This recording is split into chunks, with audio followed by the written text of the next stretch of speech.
तो मैं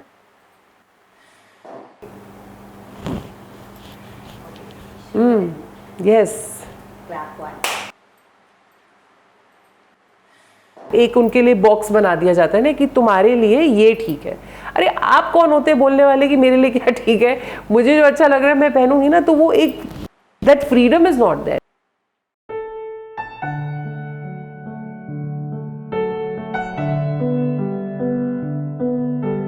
मेरी पढ़ाई के बाद करियर की शुरुआत मैंने एज अ जर्नलिस्ट करी थी। फैशन के बारे में मैं लिखती थी और बॉम्बे में रहती थी। और ऐसा एक टाइम आया जहाँ मुझे अंदर से लगने लगा कि मैं दूसरों के बारे में नहीं लिखना चाहती, कि कोई और इंटरेस्टिंग काम कर रहा है। बस मुझे लगता था कि मैं बस बैठ के लिखी तो रही हूँ, मैं खुद कुछ करना चाहती थी।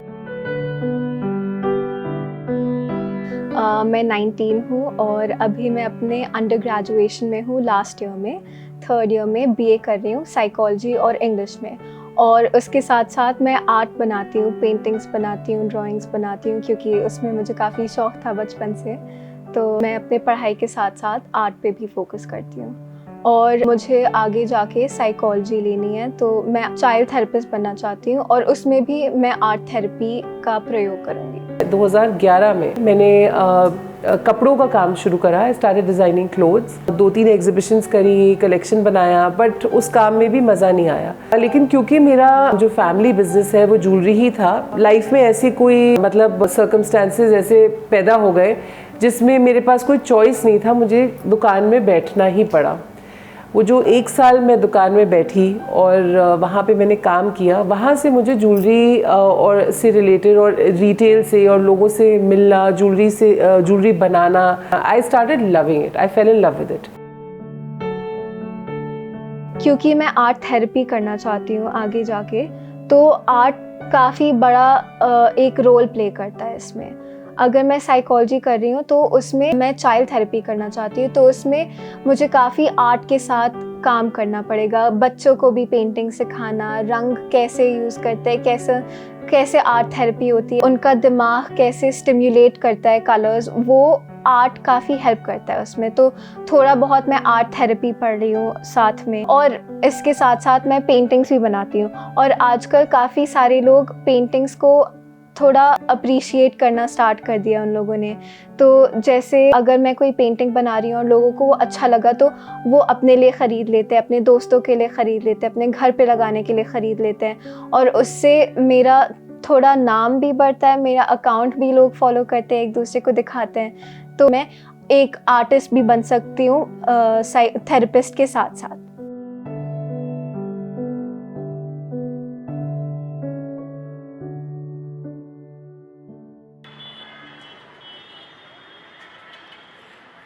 जब हमने राबेल को स्टार्ट किया था, उस समय लखनऊ में कोई सिल्वर ज्वेलरी को सीरियसली लेता ही नहीं था। हमारा पहला ब्रांड है, I was the first person to start making jewellery in silver. उस समय सबको गोल्ड और डायमंड और कुंदन और इन्हीं सब चीज़ों में इंटरेस्ट ज़्यादा था, उसी चीज़ को सीरियसली लेते हैं लोग कि ज्वेलरी लेनी है तो जाहिर सी बात है गोल्ड में ही लेंगे, चांदी को कोई इतना ध्यान नहीं देता था।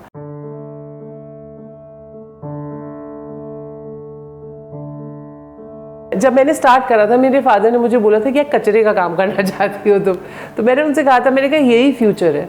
ही से ठीक है, अगर तुम्हें लगता है कि ये फ्यूचर है। So I had parents who believed in me. I have been very lucky and very privileged.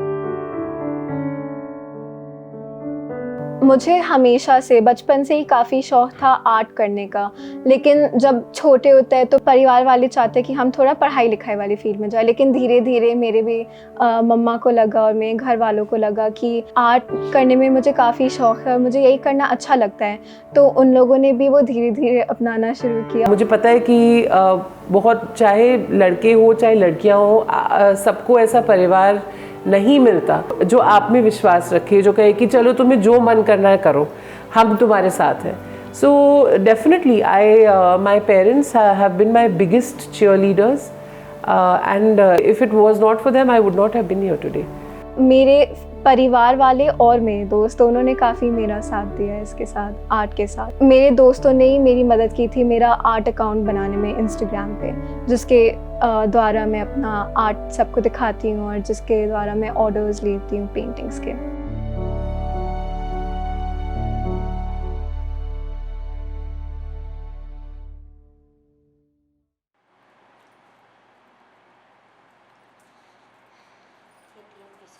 चाहे आप लॉयर हो, चाहे आप डिज़ाइन कुछ कर रहे हैं, चाहे आप कॉर्पोरेट में हैं, बैंकिंग में हैं, आई फील जब आप एक लेडी होते हो तो आपको अपने आप को, चाहे किसी फील्ड में, you have to prove yourself more, because जहाँ आप एंटर करते हो लोगों की एक सोच पहले से वहाँ होती है कि अरे मैडम क्या कर लेंगी, कितना कर लेंगी मैडम, है ना। तो मैडम को पहले अपने आप को तो प्रूव करना पड़ता है।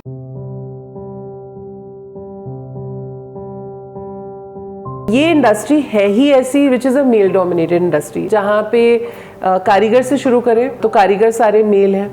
आप उसके आगे जाइए, मिडिल मैन जो स्टोन्स को या चांदी या सोना या जो भी मेटल हो उसको खरीदने बेचने का काम वो आदमी है। जितने भी सराफे वाले एसोसिएशंस हैं मोस्टली मेन हैं। तो उसमें अगर औरतों का जो योगदान है भी या जो पार्टिसिपेशन है वो यूजुअली रिटेल में होता है। एक चीज़ है कि क्योंकि मैं मुसलमान हूँ और मैं पेंटिंग्स बनाती हूँ, तो काफ़ी सारे लोगों ने मुझसे कहा है कि इस्लाम में शक्लें बनाना हराम है और मैं पोर्ट्रेट्स भी बनाती हूँ। तो ये मुझे थोड़ा सा था कि मैं मुसलमान हूँ और तब भी मैं बनाती हूँ, लेकिन अब जिस चीज़ में मुझे खुशी मिलती है और जो भी मैं बनाना चाहती हूँ, जैसा मेरा दिल करता है मैं वैसे ही करूँगी। One of the things is जब आप किसी को डांटते हो, वही आदमी अगर कोई हो, if a man shouts at the staff और उनको डांट के बात करें तो बोलते हैं हाँ सर देखो बहुत पर्टिकुलर है। लेकिन वहीं अगर मैं चिल्लाती हूँ तो मैम बहुत चिल्लाती हैं यार, she is mad, you know. वो जो भी अपने कमेंट्स करते हैं, नेगेटिव कमेंट्स करते हैं, बुरे कमेंट्स रखते हैं, मैं उसको थोड़ा दूर रखती हूँ अपने आप से। मैं अपने जो मैं करना चाहती हूँ मैं वही करती हूँ at the end of the day. कारीगर है, कुछ है, लेडी को देखेंगे तुरंत रेट बढ़ा देंगे। आप कहीं कुछ स्टोन्स या कुछ भी रॉ मटेरियल परचेज करने जाए, प्राइस पे बहुत इशू होता है कि पता नहीं कितना लेंगी, इनकी कोई है इनके पास इतना, if does she have enough to purchase, और इनका सीरियस बिजनेस है कि नहीं। मैम पहले विजिटिंग कार्ड दिखा दीजिए। सो लेडीज़ को तो वैसे भी डबल मेहनत करनी पड़ती है।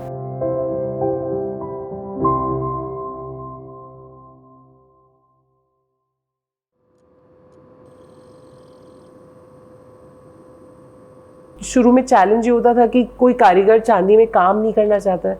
I said to hell with it, YouTube खोलो, वीडियोस देखो कैसे करना है। मैंने खुद सीखा कि उसको तार को कैसे मोड़ना है। I did it myself with my own 2 hands. I taught them, look at them, now they are doing it.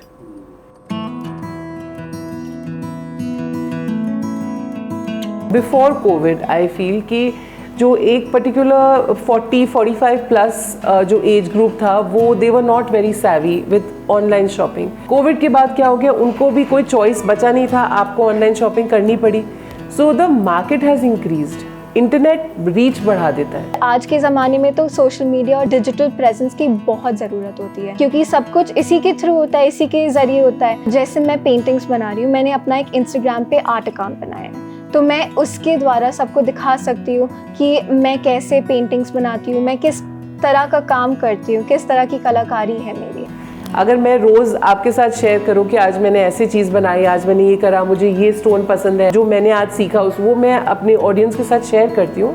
सो आप ब्रांड की स्टोरी शेयर कर सकते हैं लोगों के पास, और वो भी आपके ब्रांड का हिस्सा बन जाते हैं। और जब तक इंटरनेट नहीं था, ये प्लेटफॉर्म नहीं था, तो सिर्फ बड़े बड़े ब्रांड्स अपने ब्रांड बिल्डिंग कर सकते थे, जिस चीज़ मार्केटिंग है, ब्रांड बिल्डिंग है। अब आप छोटे से छोटा बिजनेस अपनी एक स्पेस क्रिएट कर सकता है, अपनी नीश क्रिएट कर सकता है। मैं लखनऊ में रहती हूँ, मैं यहाँ चौक में रहती हूँ, तो ऐसे मैं कहाँ पे जाके कैसे लोगों को पता चल सकता है कि मैं किस टाइप का काम कर रही हूँ, किस तरह का काम कर रही हूँ। तो सोशल मीडिया के थ्रू मैंने सबको अपना काम के बारे में बताया है, दिखाया है, और मुझे उसके थ्रू अपना काम मिला भी है। Instagram is a 1-on-1 interaction, personal interaction. अगर आपको कोई चीज़ कस्टमाइज करनी है, आप DM पे पूछ सकते हैं ना कि ये चीज़ हो सकती है कि नहीं। So it saves time for the consumer also, and it is a very valuable insight for any business to know कि इस समय कंज्यूमर क्या चाहता है। बहुत बार ऐसे होता है कि एक ही टाइप की क्वेरीज आने लगती हैं, कभी आप एक पोस्ट डालो तो सबका एक ही तरह का सवाल होता है। So it's a very good research tool also I feel in understanding your market better.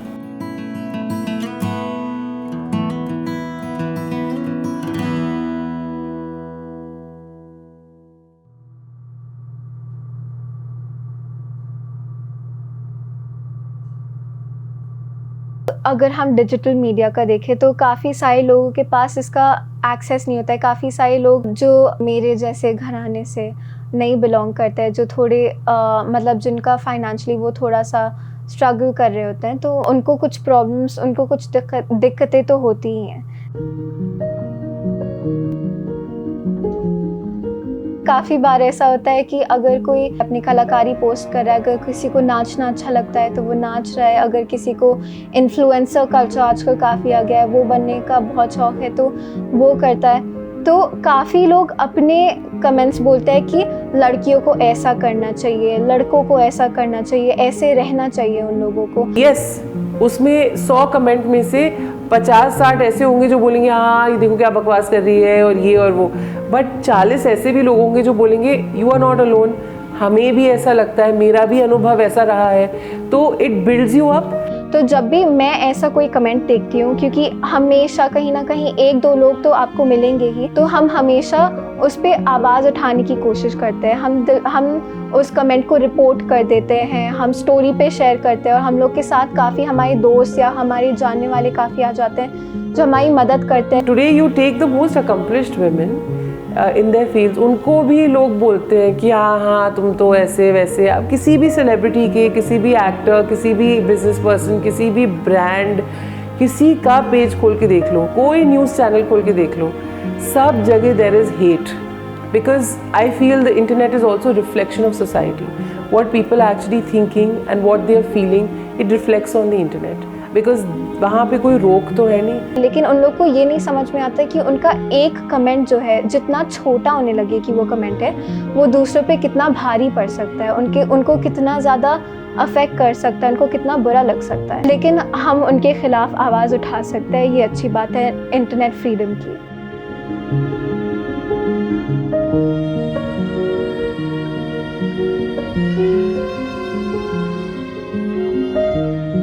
एक जो स्पेस लेने की बात होती है कि इस दुनिया में मैं इतनी जगह मेरी है, आप मेरे स्पेस को हटा नहीं सकते। आप नहीं कह सकते कि तुम इतनी जगह ना लो। मेरे को जितनी जगह लेनी है मैं उतनी लूँगी, चाहे वो इंटरनेट पे चाहे रियल लाइफ में। एक इंसान जैसे भी जीना चाहता है, जैसे भी दिखता है, वो उसके ऊपर है, तो वो वैसा कर सकता है, क्योंकि हमें अपने एक्सप्रेस करने की जगह चाहिए और वो हम कर रहे हैं सोशल मीडिया पे।